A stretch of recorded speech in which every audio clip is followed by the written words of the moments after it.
Hello, everyone. Welcome in to Two Countries to America's All Sports, episode 172, here on this March 19th, 2024. Gus, it is time for some March Madness. I'm Nick Hill, as always, from Chattanooga, Tennessee, United States, and you're joining me from Americana, Sao Paulo, Brazil. Are you ready for the chaos? I'm ready, Nick. I'm ready. In America, it's basketball time. I guess March means upsets and Cinderella stories, or the favorites will prevail.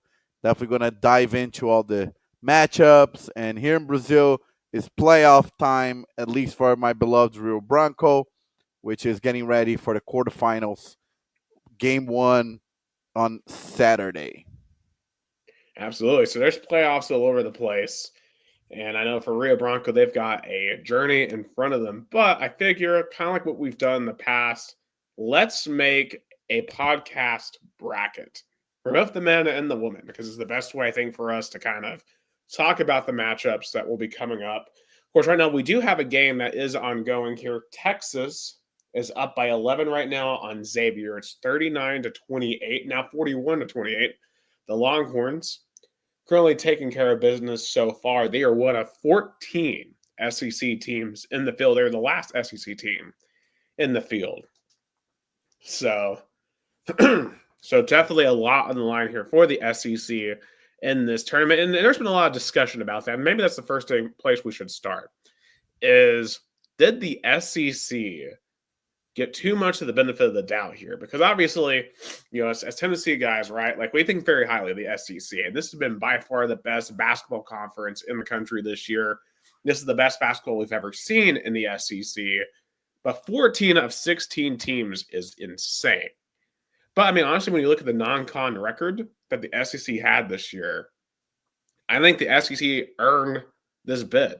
And yeah, I know you can say Texas and Oklahoma had 6-12 conference records, but you have to ask how many of the other teams on the bubble would have done much better. I just don't think it would have been.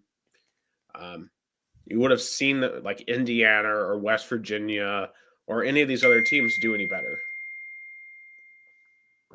I mean, definitely the Southeastern Conference has improved their basketball, uh, you know, power throughout the last at least 5 years, and now we two more blue bloods that will definitely increase their chances of, you know, having a champion or even having more teams in it. But it's interesting that the team that was most disgusted about getting in wasn't the SEC, was a very blue blood ACC team. Yeah, and the ACC. Yeah, of course, North Carolina, one of only three ACC teams to make it into this year's tournament, which is insane because the ACC used to be the conference in college basketball. But no longer is that the case because we are now in a time where the ACC is just taking on the chin in all conferences. But North Carolina got the benefit of the doubt. A lot of controversy about that. They were 1-12 against quad one opponents. Do we think their brand got them into this tournament? Oh yeah, brands matter. It's like when Alabama got in instead of Florida State. Uh, I guess it's both have no. When Alabama got instead of TCU, I think back in 2011, 2011. Yeah. Because this is what I thought was going to happen in the college football playoff. Like, I thought Alabama was going to get in over SMU for the final spot, and it didn't happen. And I wonder if the committee regrets it because, I mean, I feel like Alabama Penn State would have been a better game than SMU Penn State. However, and also shout to my friend Kristen for watching on my TikTok. And my grandma watching on YouTube. Yeah, shout. She's a Georgia fan actually, and the Bulldogs are in the tournament for the first time. Oh, And I cannot remember when the last time UGA was in the basketball tournament. It's been a while. They are the 9 seed this year against Gonzaga, but we'll get to that game as we shout go out, to the Bulldog. And she says, "Go Dogs." So Shout good out luck. my friend Gustavo Barbudo here in Americana, great broadcaster, very promising broadcaster, and also future journalist. He's tuning in Americana as well. Yeah. Also, shout out to Michael as well for commenting. He's asking, "Do you think UNC is going to make a run?" I mean, let's get into it because UNC last night completely demolished San Diego State. It was 95-51. I mean, um, they really just demolished the San Diego State and proved to all these folks who thought that North Carolina didn't deserve to be in the tournament that you know what, we're going to prove that we're here. And North Carolina clearly has a ton of talent, and they just haven't played well together at all this year, especially defensively. But they still have RJ Davis. We know they have firepower, and they really took Duke to the wire in the ACC tournament. So they clearly have that. They clearly have the capability. And honestly, the game I'm most looking forward to tomorrow, outside of course the balls, is North Carolina and Ole Miss because I think that's going to be one hell of a game. But you have definitely pulled up this bracket here, and as per tradition, we're going to go bracket by bracket, and we're going to pick ourselves a champion. So let's start here in the South. Michael said, "I think they played great defense last night." Absolutely. I mean, if they could play defense like that, they have a chance to make a run.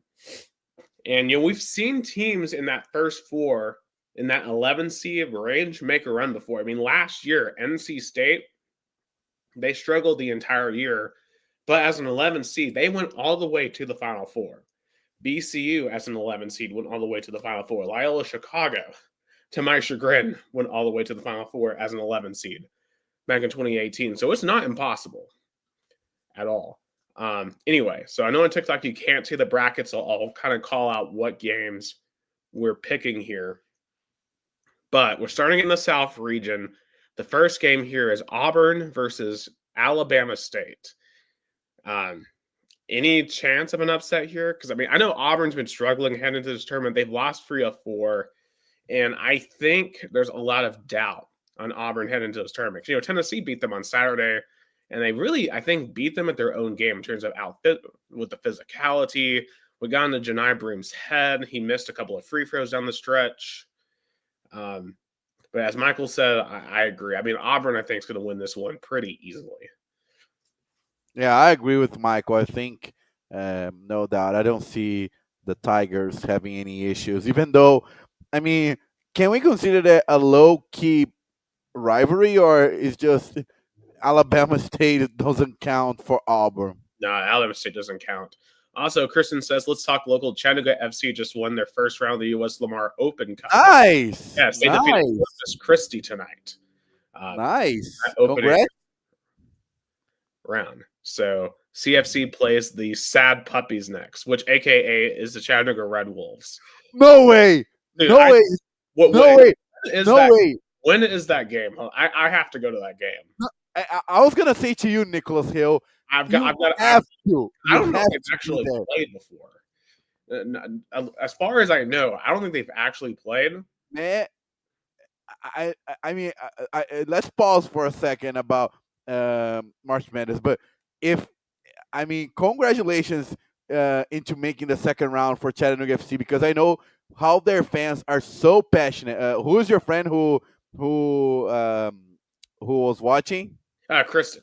Yeah, so, I want to say to all of the Chattanoogians, I think they're used to call their like group, their fan like base, the Chattahooligans. Chattahooligans. Yes. I've been to some Chattanooga games, and they were so passionate about it.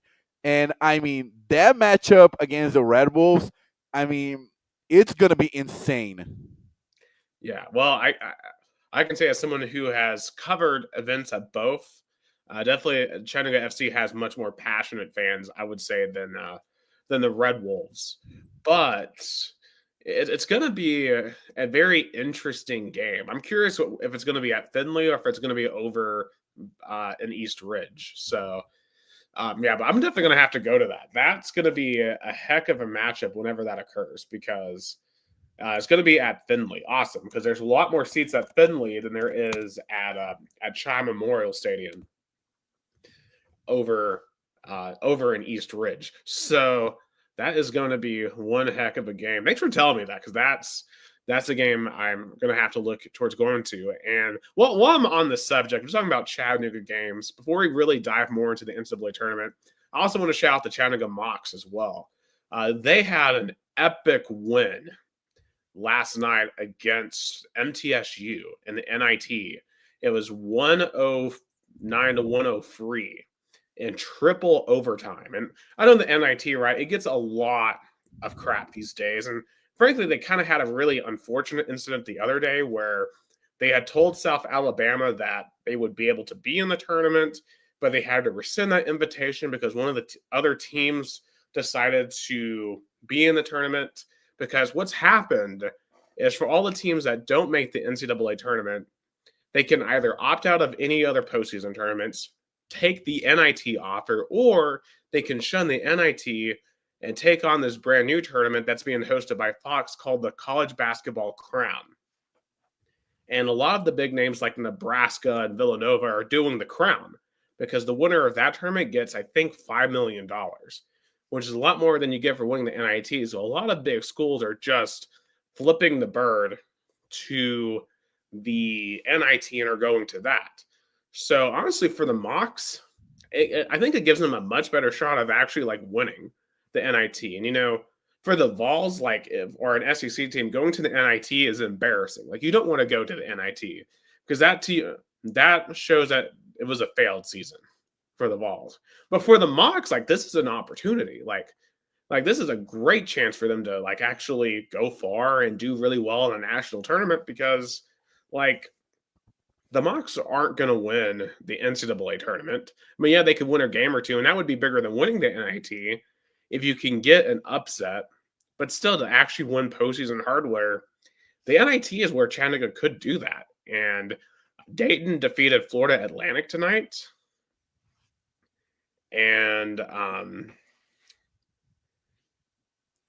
And that's an interesting debate. Is that do you do you rather go to the dance to the NCAA tournament but lose to the first or even second round, or go to the national invitational tournament and have a chance of winning a tournament? What do you? I mean, at the end of the day, the NCAA tournament's the NCAA tournament. Like Yeah, you're gonna want to go to that no matter what. But it's a lot. Like it's easier, I think, to get up for the NIT if you're Chattanooga than if you're Tennessee. no, yeah, no. No, Because at that I'm point, yeah, see for programs like Chattanooga, like a SoCon, or even Mountain West, or a program that knows that I'm not going to be able to advance longer, but I can at least, because for a while I remember even Tennessee had billboards on Thompson Boy Arena about the NIT, if I'm not absolutely. mistaken. And as long as the Mocs aren't playing right up against the Vols, um, I will have to be there because that's going to be awesome. Oh yeah. Like that's, I mean, because that'll be probably the biggest home game and Chattanooga men probably since either the SoCon tournament when it was here in Chattanooga, I think like in 2010, or arguably because we hosted Chris Lofton and Bruce Pearl when they were on the Vols like in 2007, and I went to that game. So outside of those games, like hosting Dayton, a team that has been a top 10 team in the past 5 years, they would have been a 1 seed the year that COVID happened 5 years ago with Obi Toppin. And I've always felt bad for Dayton since then because they got robbed of their one chance of actually going far in March Madness because of the pandemic. But it'll be a massive game if it's held here in Chattanooga. And if it's held here, I'm 100% going to be there as long as Tennessee is not playing at the exact same time. So, yeah, so I've got some. Yeah, good to see you, Kristen. Thank you so much for hopping in the show there for a little bit. As my good friend Kristen, big Chattanooga FC fan and Georgia fan. So, some big sporting events coming soon here in Chattanooga. And also, while I'm on the gravy train, I did get to visit the ongoing construction at the South Broad Stadium on Friday. I don't know if you saw the video I sent you guys, but it looks really nice. Oh yeah, it's going well. Is it time? Because let's be honest, as charming as AT&T Park is, it feels a little outdated. Yeah, actually, if you will, could you pull it up from our group chat real quick? Oh yeah, Because yeah, I can. I can. I shot like a little video Yeah, I'm from opening up right now. where from where above home plate is going to be. And obviously, it's still over a year away, so it's still a work in progress. I can report that this week they are working on putting the clubhouse together because you can see the steel beams are going up Can you right now. see? First base. Yep. Yeah. So this is overlooking the whole field, and I'm looking down the first baseline right now, and where those poles are at over there. Now there's a big metal structure over there that's been erected over the past 5 days, which is impressive because we've had some severe weather the past couple of days. So that field is coming together. It is going to be gorgeous when it is done. It's going to be so much more fun to go watch the Chattanooga Lookouts in a year from now. Of course, this year is the last year at AT&T Field. I was asking the GM of the Lookouts about that, and he said they've got a lot of special events planned this year to honor AT&T Field. But I don't think there's going to be many people who are going to miss it when it's gone. So, in any case, yeah, I didn't expect for Chad. Usually Chattanooga does not take up much time in our podcast at all. But hey, shout out to my hometown. A lot of sports stuff going on. And real quick, while I talk about Double A baseball, uh, the Knoxville Smokies are gonna debut their new stadium real soon. Oh, absolutely. Is it going to be ready for the start of the season? It, I guess so. I would think so. Yeah, because I know there was a discussion when it would be ready because I think one Knox SC will also play there when it's ready. Yeah, Because I know Indy 11 is going to play there. So I may go because I'm planning on going to see them with Jason in May. So that's probably when I will go visit that stadium. yeah. I think that their debut. It says Covenant Health Park. So the game is scheduled for Tuesday, April the 15th, against the Chattanooga Lookouts. So Knoxville Smokies are going to debut their new stadium against the Chattanooga Lookouts in less than a month in the south part of downtown Knoxville. Yeah, so one Knox SC home matches at Covenant Health Park. So yeah, the Indy 11 will be playing in a brand new stadium come the Memorial Day weekend. So it's going to be super exciting to see Knoxville get that park. And this time next year, Chattanooga will be getting ready to do the same thing. Yeah, so that's, I guess, a roundup report of East Tennessee happenings. But let's get back to the brackets. So we've picked Auburn to beat Alabama State. So now let's get to where it starts getting really hard to pick. The 8-9 games. And the first one that we have here is a doozy. And I just got to say, this team doesn't deserve to be an 8 seed. The Louisville Cardinals got robbed. They should be at least a 6 seed, if not higher than that. Like, how is a team that has 27 wins an 8 seed from the ACC, and they were 15-2 in conference play? Yeah, I guess they got snubbed. Yeah, I mean, I think it's a combination of, the Louisville brand has taken a hit due to Kenny Payne and just how awful he was as a coach. I mean, Jason Weirer could tell you all about how bad he was. I watched Chattanooga beat them. They were that bad. And they're playing Creighton. Creighton, they got knocked out by Tennessee last year in the Sweet 16. But Creighton is nowhere near where they were last year. This is an interesting game because this is going to be effectively a home game for Louisville. Because this game is in Rupp Arena in Lexington, which is super fascinating. Even Tennessee's gonna pay a Rupp Arena. I mean, Kentucky teams, but the Kentucky Wildcats uh, rivals are all gonna play there. That's insane. Yeah. And I think Louisville fans will probably show up the most because they're the closest, and it's been a while since they've been in the tournament. So, I mean, I know they're just ecstatic with this year. I'm going to be honest. I think with the energy that Louisville has, I think they're going to take Creighton and get the win here. Yeah, give me Louisville. All right. Going down to the 5-12 game, we've got UC San Diego, a team that has actually just moved up to D1 and is 30-4 this year versus number 5 seed in Michigan.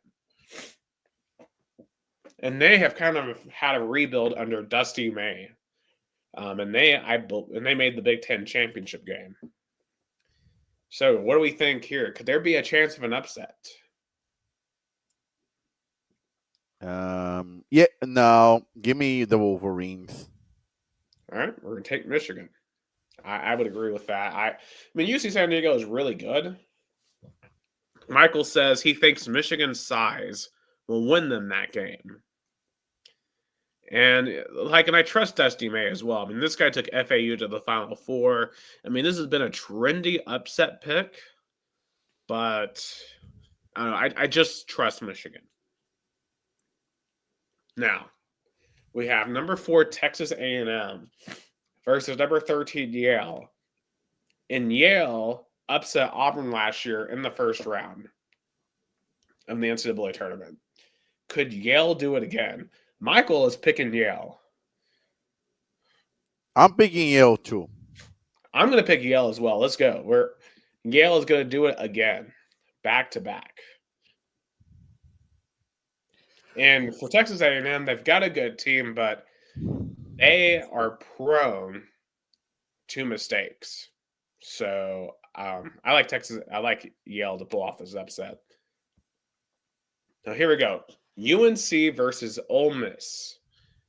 Can UNC continue their run and get a second win in 3 days against Ole Miss?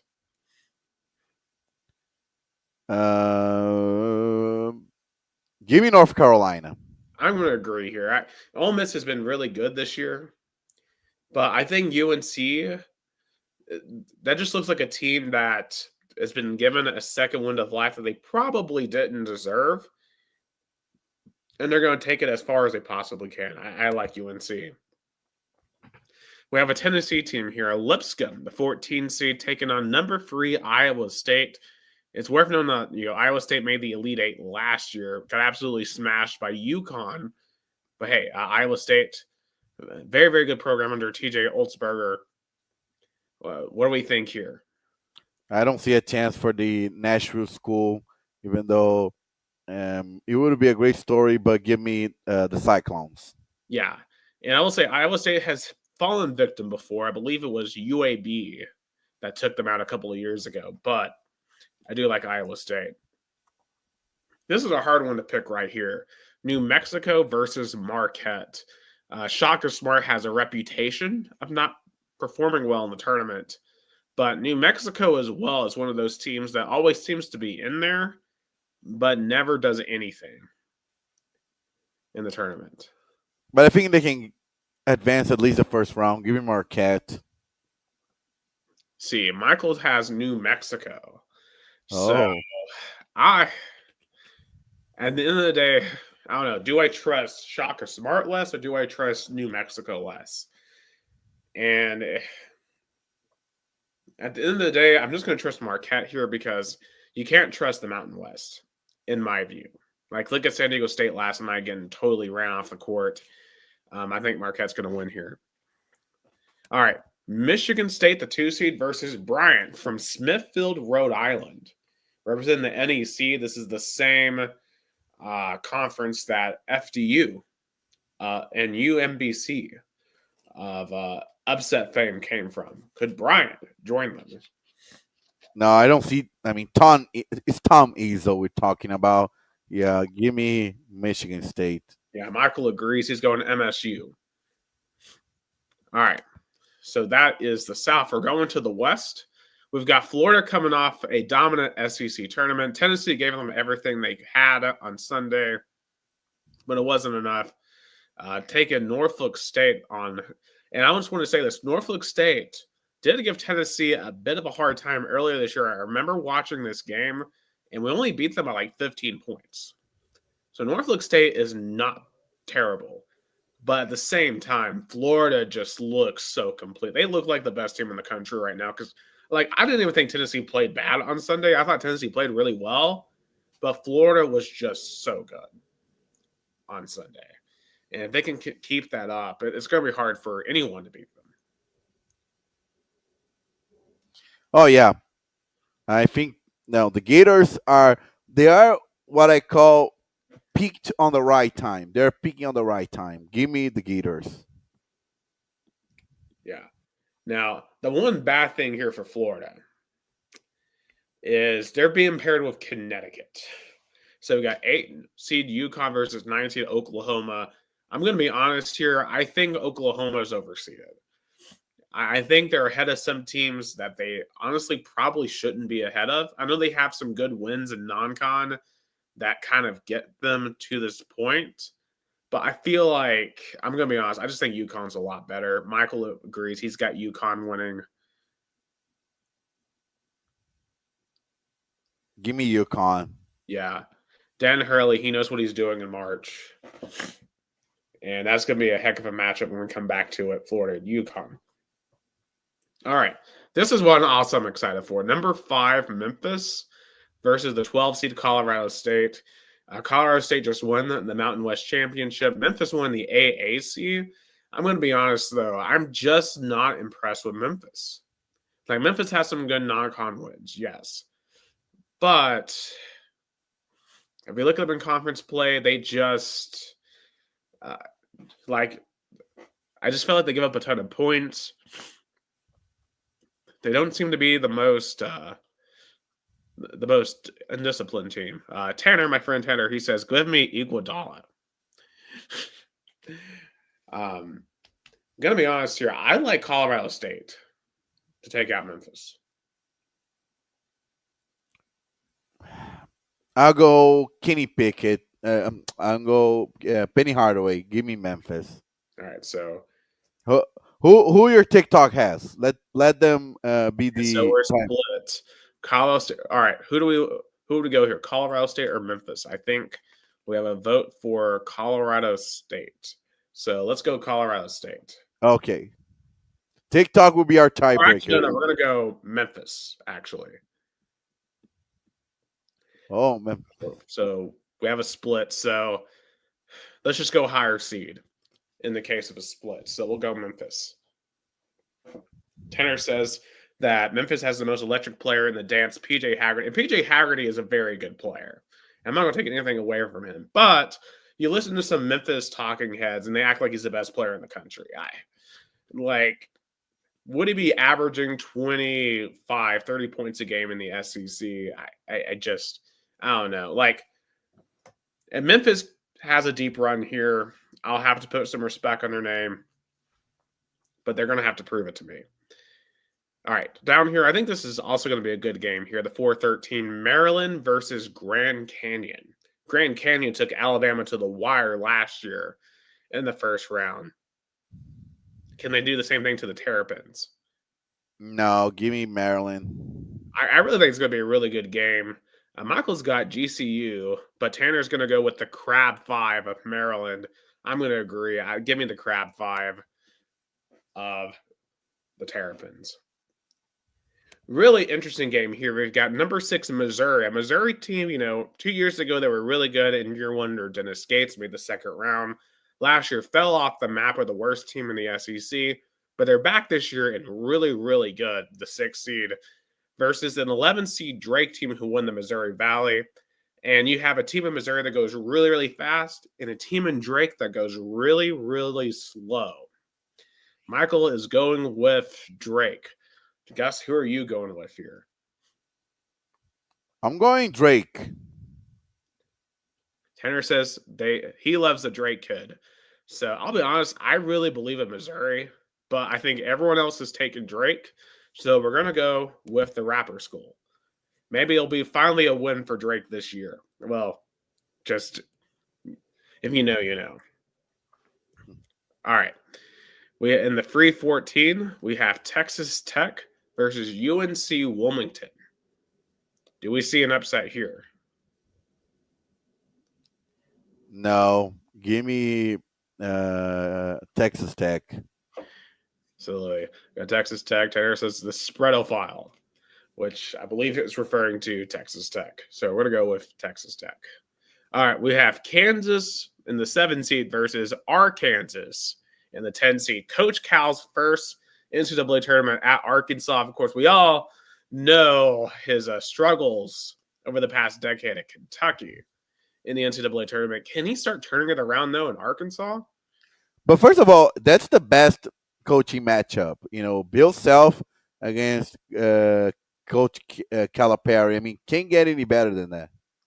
Yeah, and I'm going to be honest here. I'm 100%. I'm rooting for Arkansas and Coach Cal here. Tanner actually disagrees with you. It's not the best coaching matchup. Whoa. Yeah, so he disagrees with you. No. Yeah, because he wants to see Petrino in Cal because we need Arkansas to win. Now, Michael is picking Kansas. And Tanner says potentially if we get it. I think Arkansas is going to win. Kansas has been – it's been a rough season for them. The transfers for them haven't exactly worked out, and it's just you can tell their confidence hasn't been there. And Arkansas, to me, has played much better in the second half of this year. It really turned around when they went into Rupp Arena and beat Kentucky for Coach Cal. I like Arkansas to win. Give me the Razorbacks. Yes. All right. And down here in the 215, probably the best story in college basketball this year, St. John's and Rick Pitino showing he still has it.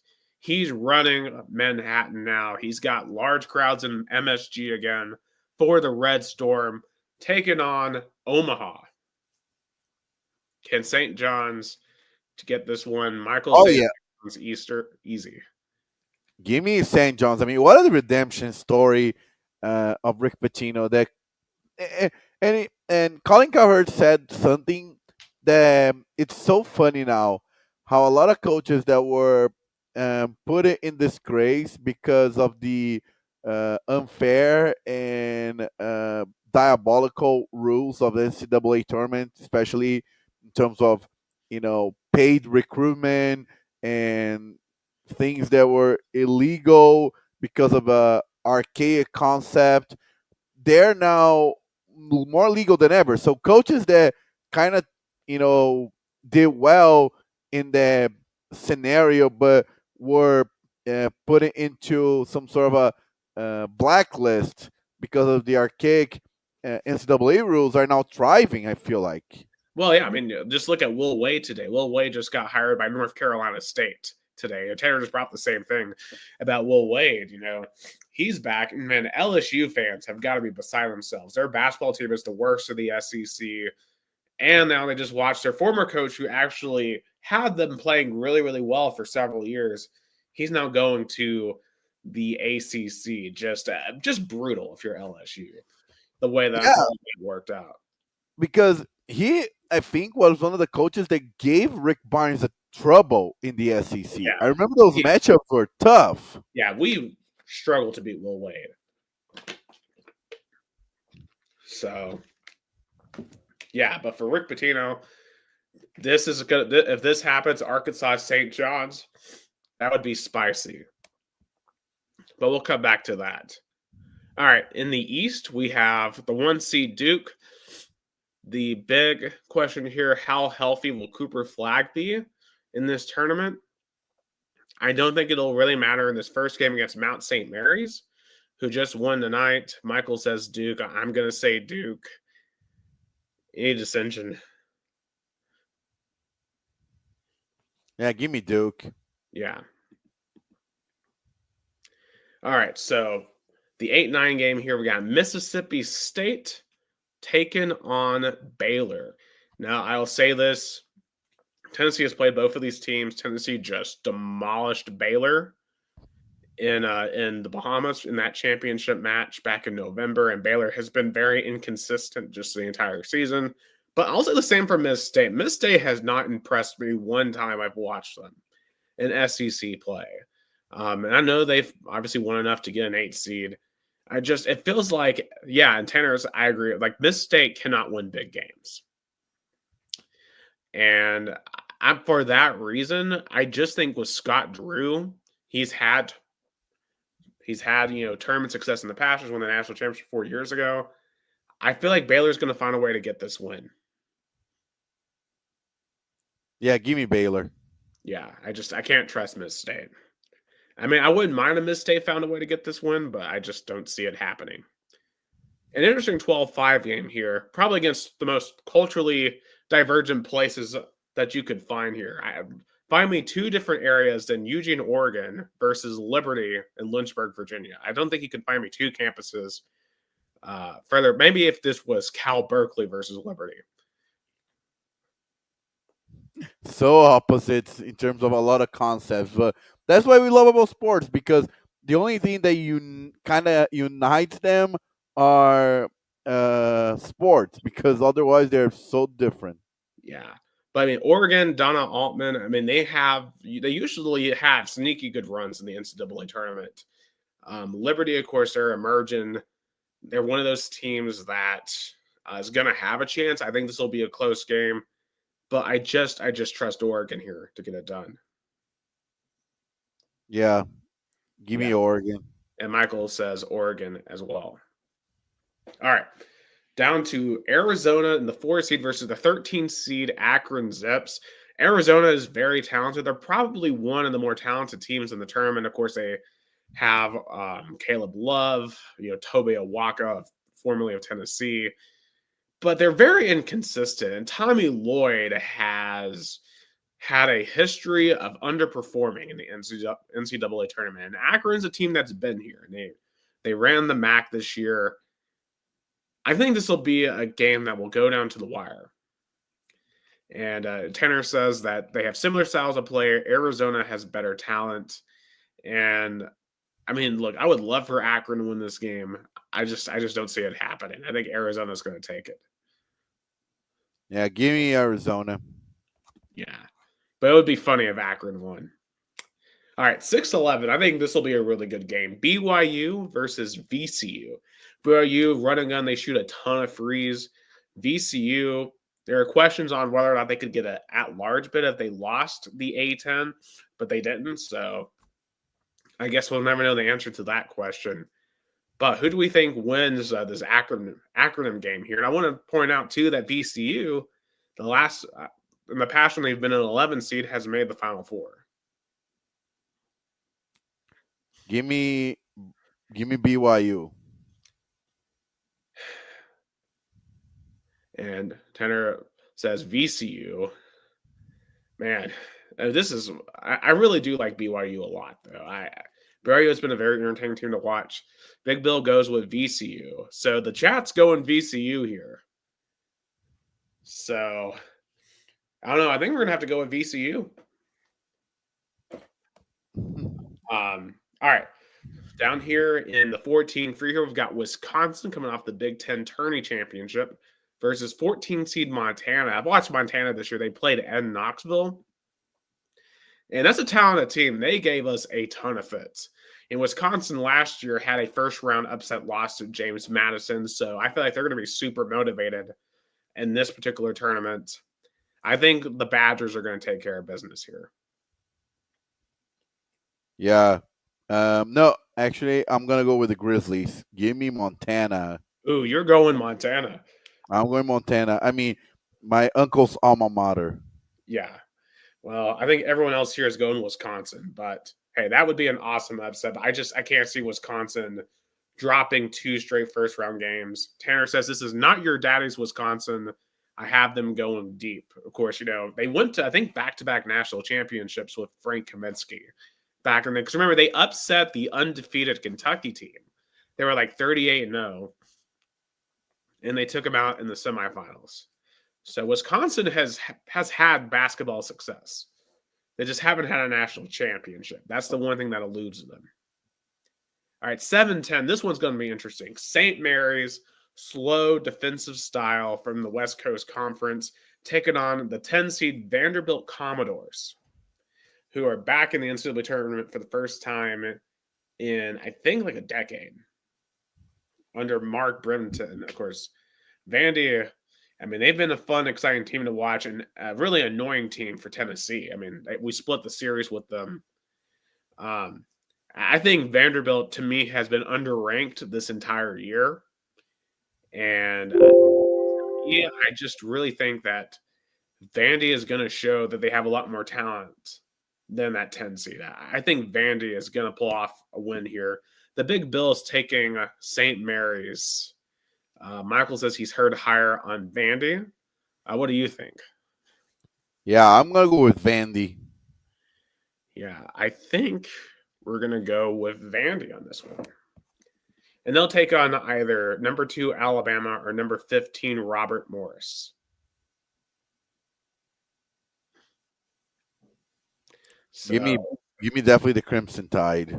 yeah, could Alabama be as susceptible? Like if they have just a completely off day from free, absolutely. But Bama, they have too much experience. They're coming off a Final Four appearance. I don't see them losing here in the first round. All right, off to the Midwest, our last region. We have number 1 Houston versus the number 16 seed Southern Illinois University of Edwardsville. Their first ever NCAA tournament appearance. Shout out to them. I mean, that's awesome. But it's going to come, I think, with a big beatdown.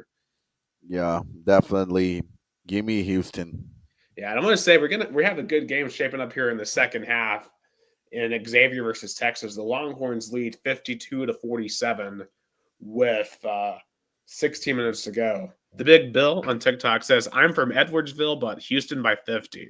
Hey, I'm sure that entire town is super proud no matter what happens in that game. So y'all live it up. Y'all have a great time the next couple of days and enjoy that historic event because, that's awesome. And every time the Mocs make the NCAA tournament here in Chattanooga, it's always a huge deal. There's always a reason to celebrate. For any of these smaller schools, anytime you get to make a national appearance like this, just the exposure. Like there's so many people who are going to learn that school exists. So, that's huge. Yeah, they have nothing to lose. If they lose, that was expected. And they have a moment they're going to be nationally recognized. Absolutely. Ben Reno, shout out to you, sir. He says the Gonzaga to the Final Four. And he says the worst seed ever. So Gonzaga is going to be the 8th seed here in this bracket versus number 9 Georgia. And Gonzaga's been playing really well in the second half of this year. We know they have a ton of experience. So he's going Gonzaga. Gus, do we see any path for UGA to pull off a win? I think it's going to be a close game, but give me Zaga. Yeah, I think Gonzaga's just a much more experienced program here, the much more experienced team. Give me Gonzaga and the battle of the Bulldogs. Both of these are the Bulldogs. So Michael says he doesn't think they're going to make the Final Four, but he does like the Zags in that one.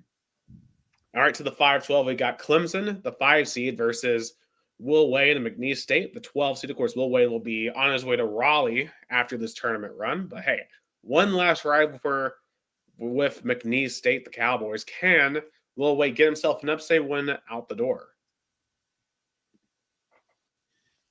Give me Clemson.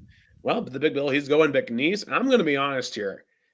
Michael says he likes McNeese too. Clemson's a really good team, but you have to question how much they've been tested.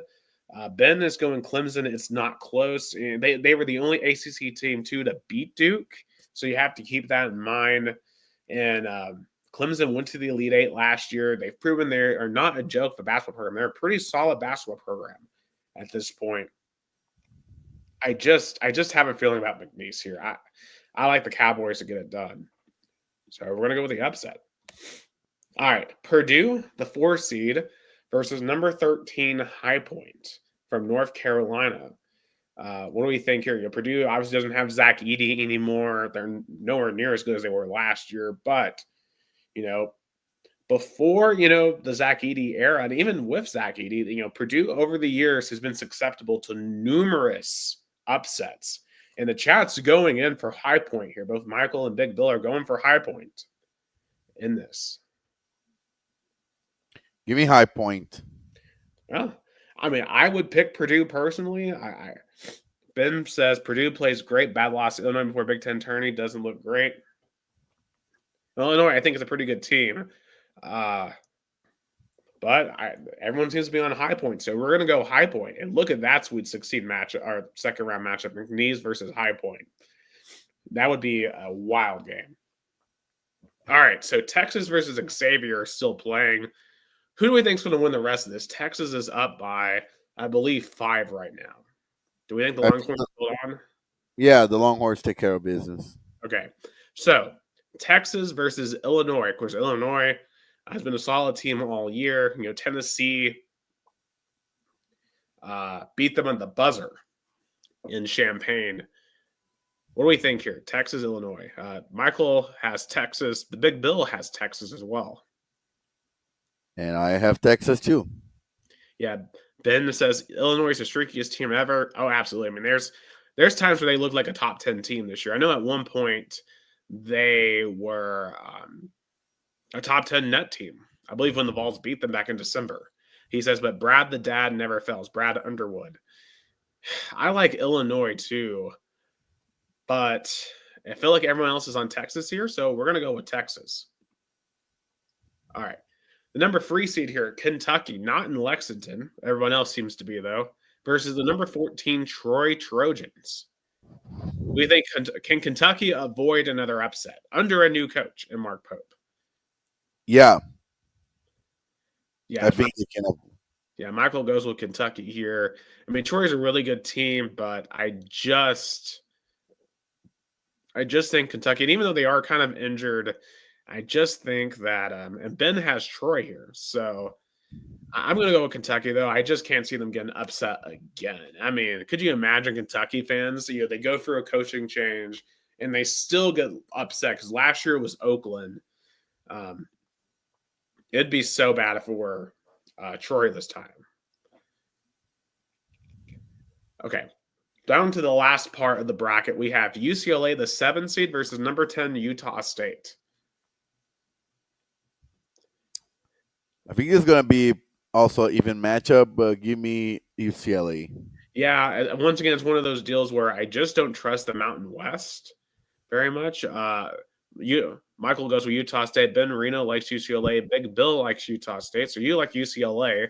So I will be the tiebreaker here. I like UCLA here. They've got more talent, and I just think they're more battle tested. Now, our team, the Vols, coming off a championship appearance in the SEC tournament, going against Wofford, who won the SoCon. To me, obviously, this type of game is like not a lot of high positives, but you're always nervous for an NCAA tournament game, especially when you're a high seed like this, because you don't want to be the team that loses a game like this. Wofford, just from watching watching them in SoCon play against Chattanooga, they never really stood out to me. They've never really impressed me. I was kind of surprised they ended up winning the SoCon tournaments, but everyone in the chat's going with Tennessee. I'm going with Tennessee. Yeah, give me the Vols. Yeah. So, off to the round of 32. So, in Lexington, we've got Auburn versus Louisville. This would be effectively a road game for Auburn. And I mean, I think that Louisville would have a lot of energy in this game. I think they would give Auburn a run for their money. Gonna be honest here, though, I just think Auburn has too much. I think it's too early for Pat Kelsey to truly threaten Auburn. And the chat's all going with Auburn.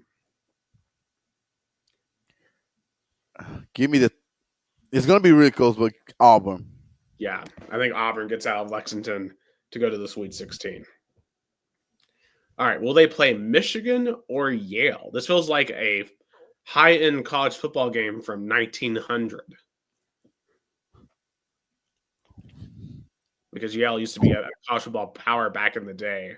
But That's fair. Back in, I mean, both are football national champions. How insane is that? But give me Michigan. yeah, Michigan I think would take care of business. But Michael and Big Bill are going Yale. Ben Reno goes Michigan. I think both of us are going Michigan, so we're going to take the Wolverines. All right. We would have 11 seed North Carolina going up against free seed Iowa State. Here, I'm going to be honest. Like Iowa State's been a really, really good team, but I just feel like at this point, UNC would be getting hot and getting on a roll. Michael says, as a UNC fan, he actually would take Iowa State in this game. Ben Reno takes UNC. Guess what? What are you thinking here? Uh, Give me. The story continues. North Carolina. I'm taking North Carolina too. There's just something about like a name brand with their back against the wall like that. Sometimes you see those teams take a run. Michael says he would really like to see them run, like to see them make a run, and that would be huge. That would change the conversation a ton around Hubert Davis, because look at what that run a couple of years ago did for him. And I believe it was his first year when he went all the way to the national championship game. That bought him probably an extra year or two, just taking out Duke in that Final Four. All right, Marquette versus Michigan State. At the end of the day, here you got Shaka Smart versus Tom Izzo. I'm taking Tom Izzo every single time in that matchup. Yeah, me too. Yeah, we've got the chat coming in with Michigan State. It looks like so. All right, down to the West. This would be unbelievable. Florida versus Connecticut. Because I mean, Florida to me is the hottest team in the country coming into this tournament. UConn obviously has had an up and down season, got swept at Maui, has like at times looked terrible. But, they've looked good in recent weeks, and we know they still have a lot of talent. The chat's all going with Florida. Do we trust the Gators to find a way to take out Connecticut? I mean, that will be. It's so funny. It's not the UConn team that blown away a couple of years ago, but still feels gonna be close. But I think Florida will continue their run. Yeah, Ben says UConn's not the same team, and I agree. Like this is a game that will have, I think, Florida fans in the edge of their seat the entire time. But I think Florida will find a way. I think this is for Florida. This will be the most important game they play in the entire tournament. If they ultimately win the entire thing, they've mentally got to get past that game, because that's a game where you're going to see UConn on the other side. Because Florida has had several heartbreaking losses over the years to UConn in the NCAA tournament. So Florida is going to have to find a way to get past that program, that logo. Michael says it all depends on what Hurley does. Because, Hurley is going to throw a Hail Mary to try to win that game. But I think we're all going with the Gators. All right. So down here in this bracket, we have number 5 Memphis versus number 4 Maryland. In this one, I think I'm going to have to go with the Crab 5 again in Maryland. I don't trust Memphis in this game. Memphis will have to prove me wrong. Michael is going with the Terps. I'm going with him. Yeah, but it's gonna be close. Has 2 top 5 NBA draft picks. So, yeah, I think we're going to go with Maryland. All right, how about number 11 Drake versus number 3 Texas Tech in the second round? Give me Texas Tech. Yeah, I would agree with that. Anyone going with Drake here? Michael's actually going with Drake. Ben Reno's going with Tech. So I think we're all going Texas Tech. All right, this one would be so exciting as well. Arkansas versus St. John's. You got Coach Cal versus Rick Pitino. both former Kentucky coaches. I mean, just talk about the battle here, the ego battle here between Rick Pitino and John Calipari.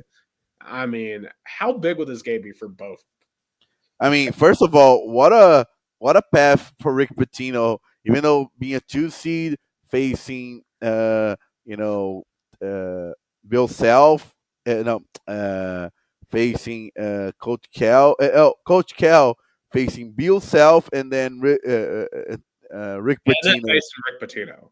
And then for Rick Pitino, he's going to play either Coach Cal or Bill Self in the second round. So we're going to have just some excellent coaching matchups here. Um, we got Ben Reno going with Arkansas, Michael going with St. John's. I just think Arkansas or St. John's has been more consistent throughout this year, and I think their defense is going to win the day here. Yeah, So I think I'm going to go with St. John's. All right, down to the East, we have 1 seed Duke versus the 9 seed Baylor. Who do we have here? Duke. Yeah, I agree with Duke.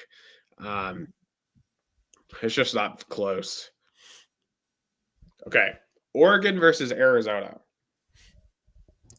Oregon. Man, this would be a great game. Like, if Arizona plays up to their potential, I like Arizona. The chat's going Arizona. You know, I'm actually going to be swayed here. I was going to go Oregon, but I think I'm going to actually switch my pick to Arizona. So I guess you've been outvoted here. We're going with Arizona. Sounds good. All right. We've got the 11 seed VCU versus 3 seed Wisconsin. I think Wisconsin's on a mission. I think the Badgers will find a way to not fall victim to VCU. Yeah, give me Wisconsin. Yeah, and the chat is going Wisconsin. So, but Ben's actually going VCU, but I think still a majority is Wisconsin. All right, we have an SEC matchup here. We're probably going to have a couple of these throughout the tournament. Vanderbilt versus Alabama.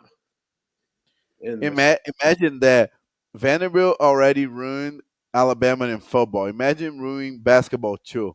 You know, I didn't even think about that, but man, if Vandy beats Alabama in the NCAA tournament, I mean, they would literally ruin their entire season because Vandy is the reason why Alabama didn't make the college football playoff.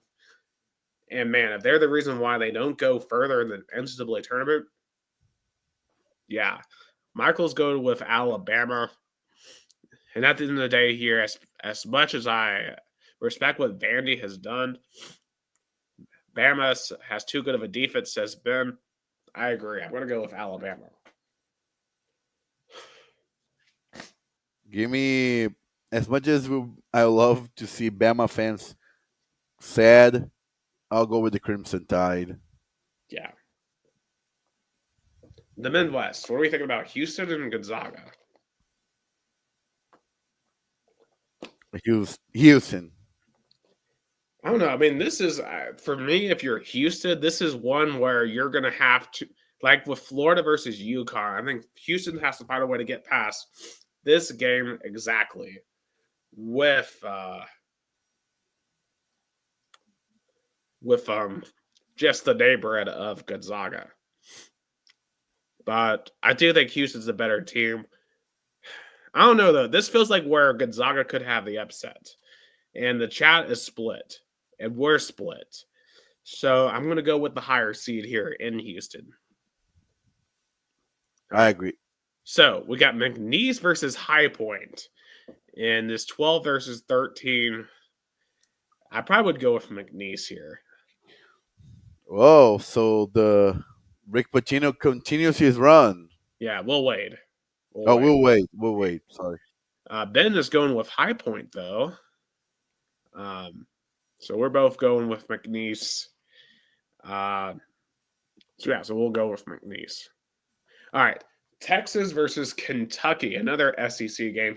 Texas is currently up by 8 points with 11:30 left in the game over Xavier. So can Kentucky get to the Sweet 16? Give me Kentucky. Okay. Michael's going with Texas. I think this would be a really good game. Ben's going with Kentucky. I'm going to go with Kentucky, though. I think they'll win that one. All right, UCLA versus Tennessee. Remember, Rick Barnes almost left Tennessee to go to UCLA. He didn't go, and Mick Cronin went to UCLA instead. So now we got this matchup. Um, can Tennessee avoid a landmine here and get back to the Sweet 16? I think so. Give me the Vols. Yeah, the chat's going with the balls as well. I like the confidence, guys. We love to see it. Probably more confident than I am, but hey, we're going to push on to the Sweet 16. All right, Auburn versus Michigan. 1v5 in the South. Oh, that's a close one, Yeah, but this will be a good one. a really good one. But give me the Wolverines. All right, the chat's going both of Auburn. You like Michigan? Part of me likes Michigan too. I feel like Auburn's been very inconsistent down the stretch here. Michigan is much harder coming into this tournament, but with the chat going Auburn, we got a tie. I'm going to stick with Auburn. All right. Number 11, North Carolina taking on Tom Izzo. Number 2, Michigan State. To me, I feel like this is where the magic runs out. I think Tom Izzo would end UNC's run. But we got Ben going with North Carolina. Give me North Carolina. Okay, so we got 2-1 for North Carolina. At this point, UNC will be red hot. Okay, I'm going to be outvoted. North Carolina to the Elite Eight. Okay, West, we got Florida versus Maryland. 1v4. The Crab Five have been exciting, but I just think Florida is a better team right now. Yeah, even though Florida. give me Florida. Yeah, we're going Gators. All right, Texas Tech versus St. John's. Pretty interesting stylistic matchup here. But I do trust Rick Pitino to find a way to get this win. Yeah, me too. All right. And so Chad is split between St. John's and Texas Tech. We're going to go St. John's. To the east, we've got Duke versus Arizona. 1v4. I definitely trust Duke a lot more here, especially if Cooper Flagg is healthy. Looks like Chad here is going with Duke. So, what do we think here, Gus? Duke. Yeah, we're all going with Duke.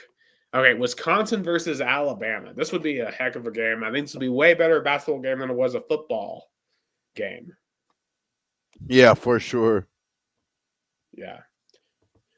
Hey, shout out to Drill Tomazelli. He says, I am here enjoying Gus and Ara.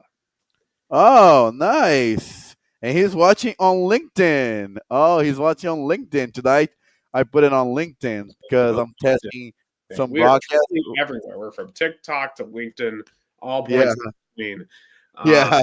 Our broadcast, I bet, is the only podcast that goes from TikTok to LinkedIn. Yeah, we're everywhere. So the chat's going Bama. Honestly, I'd go Wisconsin here. Personally, I think Wisconsin's playing better ball than Bama is. But I feel like I'm outvoted here, so we're going to go with Alabama. All right, in the Midwest, we got Houston versus McNeese. I think Houston would win this one pretty easily. Yeah, I agree. And Kentucky versus Tennessee. Oh whoa. This game happens. I am going to be the most anxious person on the freaking plane. Is this would be the biggest not in terms of historical importance, but in terms of a rivalry, the biggest matchup of Tennessee history? I mean, this would be the biggest game in Tennessee history. I mean, Tennessee basketball history. I mean, this game would be the most important game in Tennessee basketball history. If we played Kentucky in the Sweet 16 with what's on the line. And, obviously Kentucky swept us in the regular season. Michael's going with Tennessee. You know what?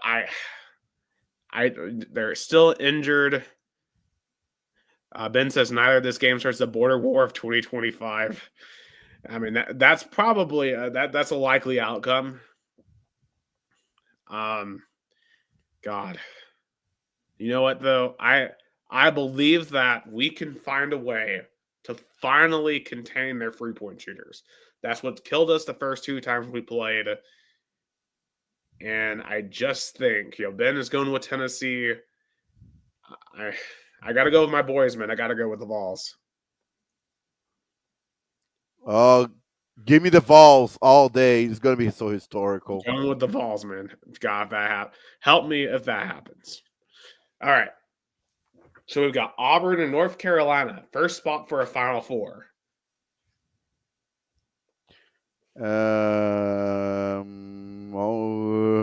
Auburn, North Carolina. I mean, to me, all the pressure would be on Auburn. 100%. Yeah, All of the pressure would be on Auburn if this happens. Ben's going to Auburn. Michael says this is where it runs out. He's picking Auburn. yeah, I'll pick Auburn. Yeah, Auburn to the Final Four. All right, we got Florida versus St. John's. Can Rick Pitino find a way to slow Florida down? Yeah, Well, you're going St. John's. I mean, St. John's is very talented. I don't think they're as talented as Florida. I really think Florida would beat them. Michael's going St. John's though, so I think we're gonna go with St. John's here. No, Michael says no, Florida. He's going. He's changing his mind. He's picking Florida, so we're gonna stick with Florida.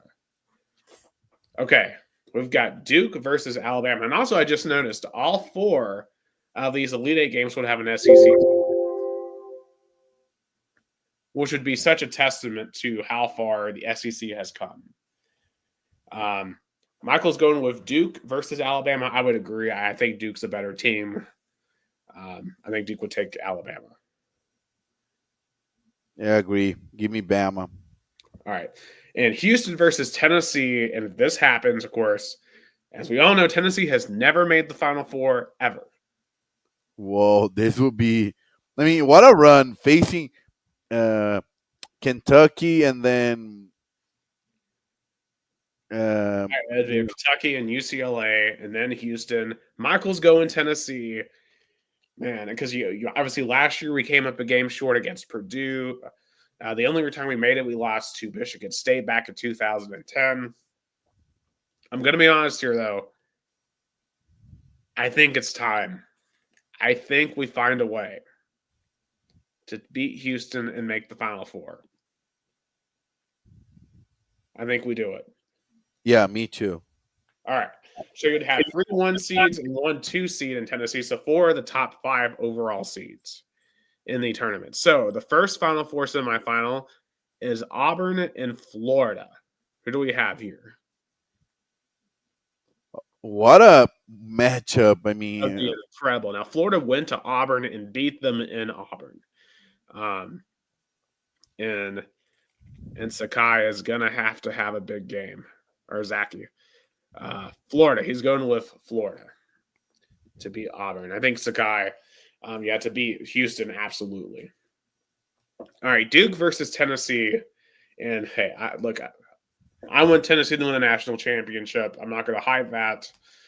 But I don't think I can pick us to beat Duke here. Because Duke is just a bit more talented. I think we will throw everything we've got at them. Chaz Lanier will have to probably have 25 plus for us to win here. Zakai is going to have to play an incredibly clean game. We're going to have to play out of our mind defensively. But at the end of the day, we just don't have enough depth, I think. This is where losing Camp Carr for the transfer portal, this is where losing JP Estrella to injury is going to really hurt us. I think Duke's going to win. Yeah, I mean, I believe in Tennessee. I'm optimistic. Give me the Vols. Okay, but you've been outvoted, so we're gonna go Florida and Duke, and the national championship game, Florida versus Duke. But before we analyze the game, I mean, it would be so pity if Tennessee would have, be stopped at the semis. Because imagine a Tennessee Florida national championship in basketball. Yeah, because we just saw that in the SEC championship. It would be insane if that happens. And I think there's a chance that happens. I'm just not going to pick it. Michael, he's picking Florida to win the national championship, and man, this would be an incredible national championship game. Florida versus Duke. I probably, you know what? I'm going to be honest. I actually kind of lean Duke here. I think Duke with Cooper Flag finds a way.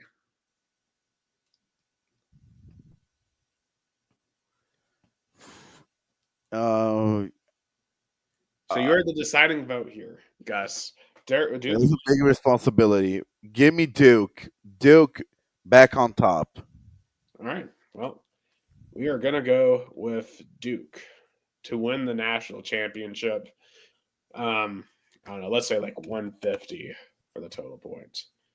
And okay, where do I finalize it?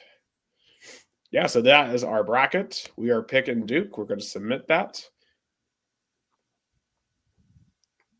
Yeah, so Duke as the national champions.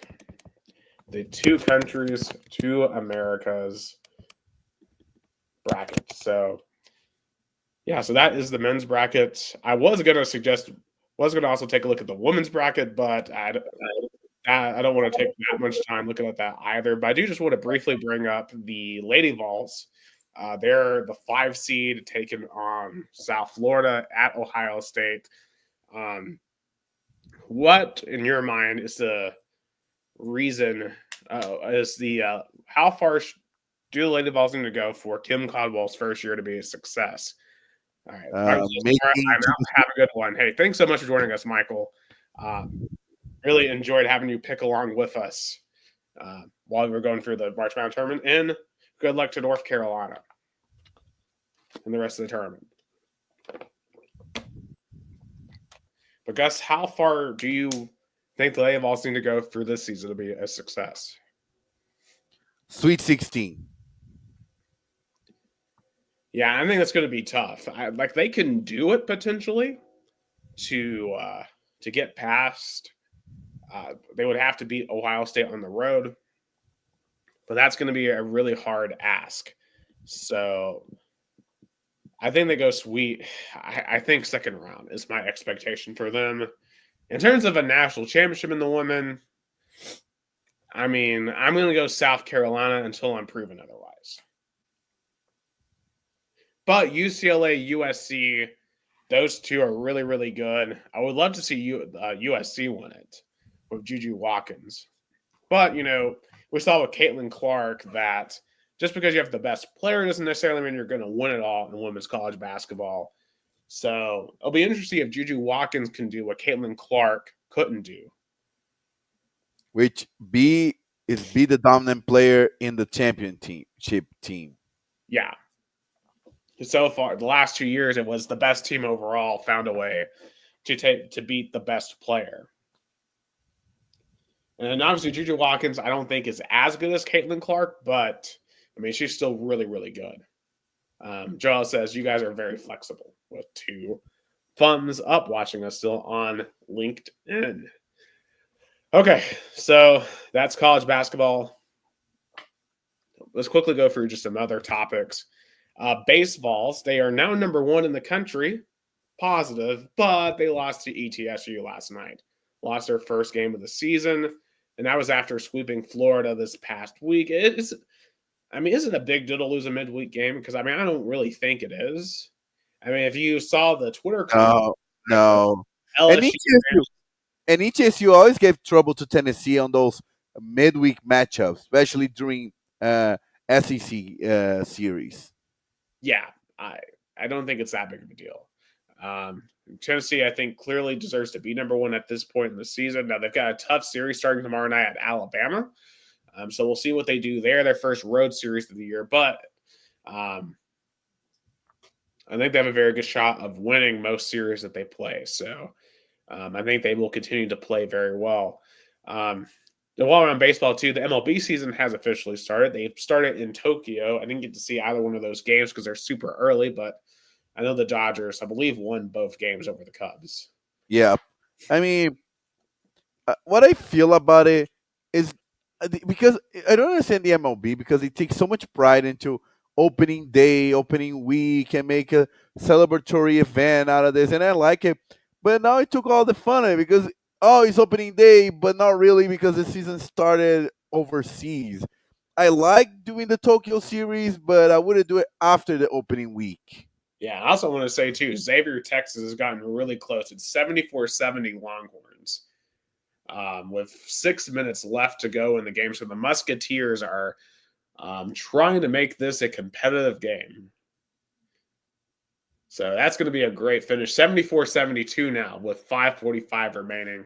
I don't know if you have True TV down there in Brazil or in a close. It's on. I'm watching. It's on ESPN. It's on Brazil. Is on ESPN. Oh, Yeah, and Xavier is on the lead. yeah. Well, you must be ahead of me. What's your time, Gus? Because I'm at 5:30, 5 5:40. minutes. 5 minutes. You are 30 seconds ahead of me.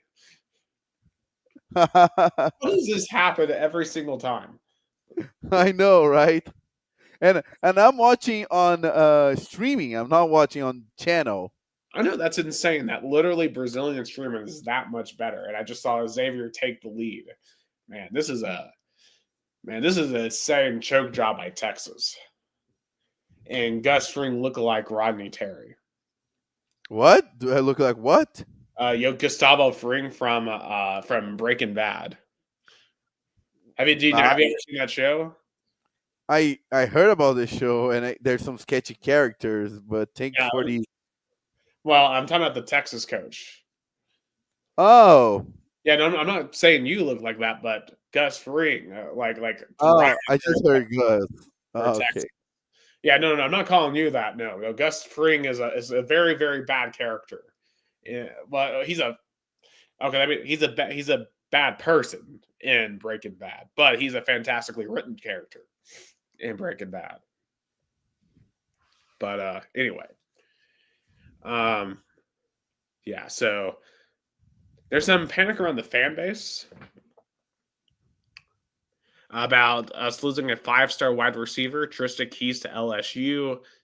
I don't think it's that big of a deal. I mean, there's a lot of hubbub about Tennessee not able to get 5-star commits. But you know, we're gonna get some. I really do believe that. You know, you can't get every 5-star commit. Like any idea of this being like, oh, there's doom and gloom around the program is insane. Consider that Tennessee just with the playoffs. I think the program is still heading in a positive direction, and I believe in Josh Heupel. Oh yeah. No, totally. Totally. 100%. And also, Tennessee has officially settled with the NCAA over the lawsuit last year relating to NIL. So the NCAA is basically can't regulate NIL at all. They're completely handicapped. And Tennessee has just basically ended their authority. Like, if athletes just can negotiate at free will, basically during recruitment, and they can negotiate with third parties not related to the school. Do you think this is a good or bad thing? I mean, so I give I explain me to once again. Okay, so basically, athletes can openly negotiate for NIL deals with schools during recruitment. They can openly negotiate with third parties for NIL deals, and the NCAA can basically do nothing. What I hate about this is that I advocated so much, and you remember how much I was vocal about that, even on Rocksoul Sports, on players, on college players getting paid. I like that concept. But now it turns into a monstrosity where NIL was supposed to be, and when it was first introduced, oh, athletes, their own school, and they wanna, have sponsors while they're playing. That was the premises, right? But Right. literally right now it became, hey, what school can get uh, money to pay the player? Because literally now, now the way you're describing is the school has to find the money, not the athlete find the sponsors. Yeah. So, and at the end of the day, right, it's capitalism. Like, as we all like take new jobs, right, we're free to negotiate contracts, we're free to negotiate our pay rates. I may or may not know a little something about that, but Um, you know, I'll But it's not just about Danny. Danny, yeah, I'm not about. I'm not. What I'm discussing is how uh, the inability of the NCAA to, you know, do a better transition of that, or be flexible and make something more organized, has become uh, something very, you know, uh, very I mean, confusing. they're going to have to find a way to put rules around this. And Yeah. the NCAA is so hamstrung because these are all tied to public universities with all these federal rules and regulations. They're going to have to spin off college football as just a business, is what they're going to have to do. And it'll just be another professional sports league with a CBA, with a union. I mean, that's what's going to happen because they can't keep going in their current format. I mean, that's why you're seeing all these teams hire a GM. Like Bill Belichick isn't going to go recruit. He's hanging out doing yoga with his 24-year-old girlfriend. And she's very active on social media, I'll tell you that. Yeah, I mean, Bill Belichick's living his best life, man. He ain't out there grindstoning and recruiting. He's got a GM for that. Yeah. So, anyway, very interesting future for the NCAA as we go through March Madness here. So, the one thing they've got is this NFL free agency continues. The most interesting thing to me is Aaron Rodgers still searching for a home. No one wants him. Minnesota is going to stick with JJ McCarthy. Aaron Rodgers said that I believe he said on social media that, quote, I'm in no hurry to make a decision. Which, once again, just goes to show that to me, he's just not, I don't think he eventually has it anymore. Ever since the darkness retreat, ever since Jordan Love took his job from him, he just, I don't think, cares anymore. And it's so sad to see him ending the career like that. But also, I hate that Minnesota didn't go for it, because we all wanted to see him literally doing the same journey of Brett Favre. Oh, absolutely. And this isn't going to happen, but like, I wouldn't sign Aaron Rodgers if I were anyone because what does he bring you at this point? He doesn't bring you anything. Like, yeah, he would start for the Titans, but are you really going to go and pay him just to lose? I mean, you might as well just lose with the bad quarterback you already have. Yeah. So, yeah. Also, Cooper Cup to Seattle, too, is interesting as well. I mean, do we think Sam Darnold, Jackson Smith, Jigba, and Cooper Cup could cause any damage in Seattle? I mean, Seattle uh, uh, is trying to find a better rebuild. I'll tell you, they're not rebuilding, but they're not a They're contender. they're trying to retool, and I just don't think it's going to work. Yeah. All right. Quick NASCAR. We have Josh Berry won his first win, or had his first win at Las Vegas in his 53rd start. Awesome story because he was just a short track racer like 5 years ago. Dale Earnhardt Jr. discovered him, brought him into NASCAR. He quickly rose through the ranks, and now Berry is a NASCAR Cup Series winner. American dream right there. Awesome, awesome. They go to Homestead, Miami next. Really interesting start to the season for NASCAR. And Gus, I know you're going to be very interested to hear this one. USL, the competitor to MLS, is introducing promotion and relegation starting in 2027. Oh Do my you God, think? it's time. It's How do you think time. this will position them to MLS? I mean, the USL, how much progress they made over the last 10 years. I mean, they used to be an obscure league, deep behind MLS and even NASL, but now they're taking over the country. I feel like their teams are more excited to be there than even MLS teams. You saw with even in the 11. I mean, in the 11, fans are happy to be a USL.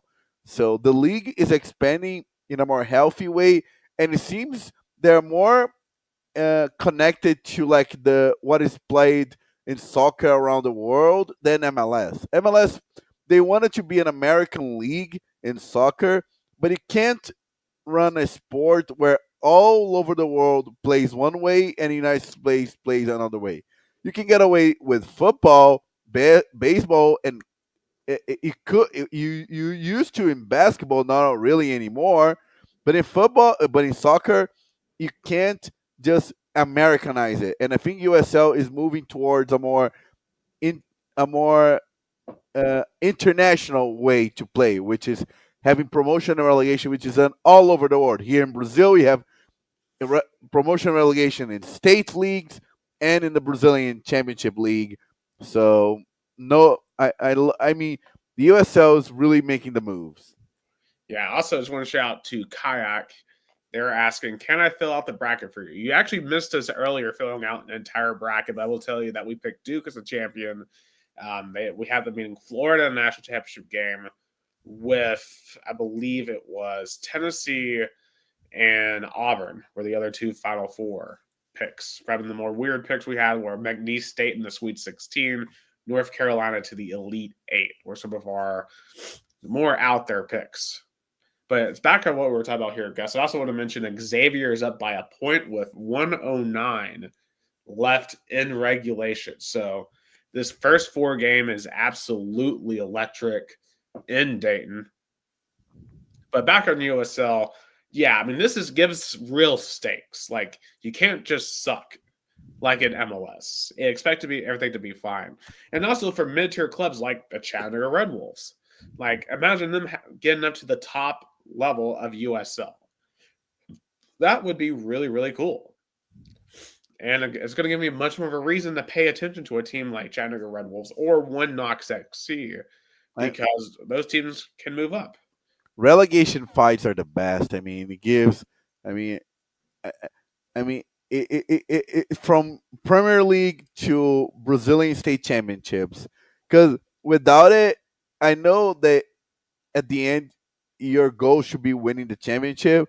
But sometimes teams go to the tournament, go to a championship to like, I mean, you can ask, for example, Leicester City and West Ham and Bournemouth. Like my championship is not be relegated; it's to stay the first division, and fans celebrate it like it.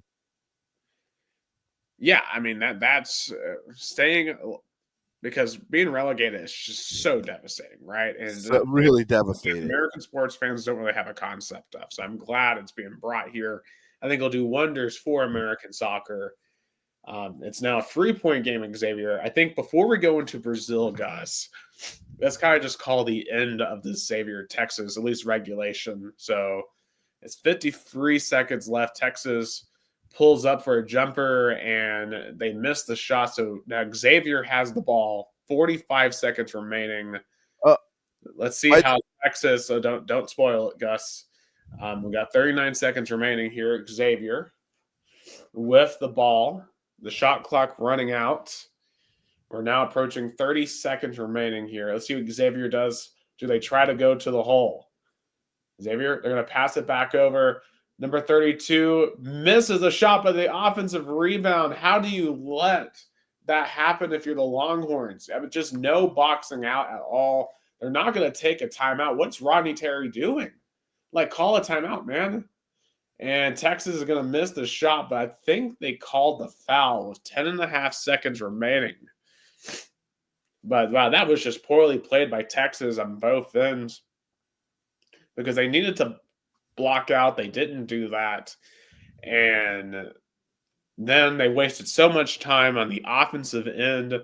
It's now 10 and a half seconds. Yes, they've got 2 free throws here, but they need to hit these 2 free throws, and then you're going to have to hope for some misses and some miracles to happen. Just poorly played by Texas. Poorly played. I think it's going to take something extraordinary for Texas to come back and win this one. So, Gus, if you want to go ahead and launch I was going to go ahead. Xavier is in the next round, eliminating Texas 86 to 80. Good job, Texas. You embarrassed the SEC. Good job. We're 0-1 now, Gus. I mean, all these people complaining about SEC getting 14 teams, and they get annihilated. They get, their They get that pass in the back. Are you happy that an SEC team lost? Are you happy? All right, we're down to 13 teams now, I guess. So anyway, Just wrap up real quick because Ryan, congratulations, Flamengo winning another Rio State Championship, beating Fluminense. Internacional after 9 years of a drought, winning the Rio Grande do Sul State Championship. Uh, in here in the state of São Paulo, is still in the first game of the finals. Corinthians went all the way to Palmeiras Arena, the Allianz Park, and beating Palmeiras 1-0. So Corinthians has the advantage going to the second leg, playing at home on next Thursday. Next Thursday, 8:30 p.m. Eastern, 9:30 Brazil time. Also, Rio Branco playing on Saturday against Desportivo Brasil, which is a Chinese team that is here in the state of São Paulo in Porto Feliz. No, it's not a team made by Chinese players. It's the Chinese run soccer team. ooh, So that's interesting. yeah, so So, like, is it kind of like one of those deals where China is trying to gain more influence in Brazil? kinda, or more like a Chinese investment group wants to take an opportunity and make money from Brazilian soccer. Kinda it. I feel like they went on a tour even before the A3 Championship started in China to play. So that was interesting. So first game is gonna be on Saturday at Rio Branco Stadium, Décio Vita, 3 p.m. 3 p.m. Brazil time, 2 p.m. Eastern, and second game is gonna be on Wednesday, 3 p.m. And also Rio Branco got for this playoffs former player. They got a really interesting hire, Thiago Ribeiro. He used to play for Santos, São Paulo, Cruzeiro, Atlético Mineiro, and he started his career at Rio Branco back in 2004, and then he was sold to Bordeaux in France. They went to São Paulo, and all the teams I mentioned. So I'm so happy to have him because he is like coming home. It's like when a player, started his career in a team, moved everywhere, but by the end of his career, he's come back to his original team, and he wants to have that feeling of I got a title here, I got a promotion here. He understands it. I and the media is going crazy. I mean, as a PR guy for Rio Branco, I got message from ESPN, Global. I mean, you name it. That's the kind of player who attracts the media. Yeah, and then like with any PR guy, man, I'm sure that keeps you on your toes all the time. Oh, today I had a really busy day, and tomorrow even more. So that's why I'm wrapping up because tomorrow big day. The introductory press conference of Thiago Ribeiro for me, probably the biggest press conference since I became a Rio Branco PR guy. I'm nervous a little bit, but I know it's all gonna work out. But I'm ready for Saturday, Rio Branco and Desportivo Brazil. So that's it for Brazilian soccer because we are on also an international break, so not much happening in terms of the big When is league. Rio Broncos playoff game? What? When is the playoff game for Rio Branco? First game is on Saturday, 2 p.m. Eastern time, and the second game is on Wednesday, 2 p.m. Eastern time. All right. Well, good luck to the Tigre. Good luck to the Tigers. Vamos Tigre. Hopefully they can make another run, get 2 rounds, so we can get promoted again. Yeah, two Absolutely. consecutive promotions. I mean, who'd have thought? Absolutely. Vamos Tigre and go Big Orange. And good luck to them against Wofford. Good luck to the ladies. Good luck to the Mocs this weekend against Dayton and the NIT. For Gus Thomas, Alien Americana Style Parlor Brazil, I'm Nick Hill in Chattanooga, Tennessee, United States, and you've been listening to Two Countries, Two Americas, All Sports. Thanks to everyone who watches on Facebook, YouTube, TikTok, and LinkedIn. You have a great night.